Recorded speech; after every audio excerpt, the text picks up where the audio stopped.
তো hello brothers, আজ আমার অনেক কাজ ছিল দোকানে। তার আগে তোমাদেরকে বলে রাখতে চাই যে এই যে ফাঁকা জায়গাটা দেখছো, এই জায়গাটা মাল সাজাবো। মালটা কোথা থেকে আনবো সেটা তোমাদেরকে আগে বলে রাখি। এই যে পায়রার খোপ মতো দেখছো, এর মধ্যে আমাকে উঠতে হবে, পরে উঠবো। তার আগে একটু সকাল সকাল চা না খেলে হবে?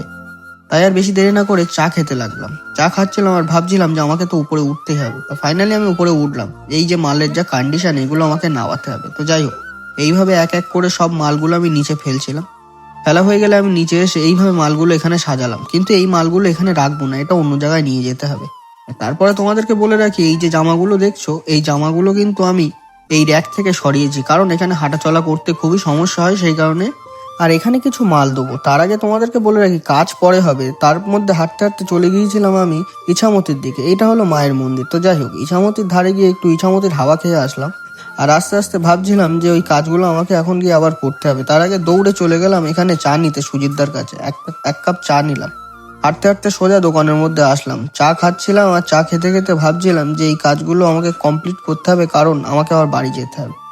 তো ফাইনালি আমি এখানে কাজগুলো কমপ্লিট করে ফেলেছি। এই যে প্যান্টগুলো দিয়েছে এই পাশে, আর এই পাশে যে দেখছো তুমি উইনগুলো রাখা আছে, এই উইনগুলো আমি এখানে দিয়েছি। দেওয়ার পরে অনেকক্ষণ তো সকালবেলা থেকে আসলাম, আসার পরে এখানে আমি বসে বসে কিছু ভালো লাগছিল না, আর আমি বাড়ি যাবো।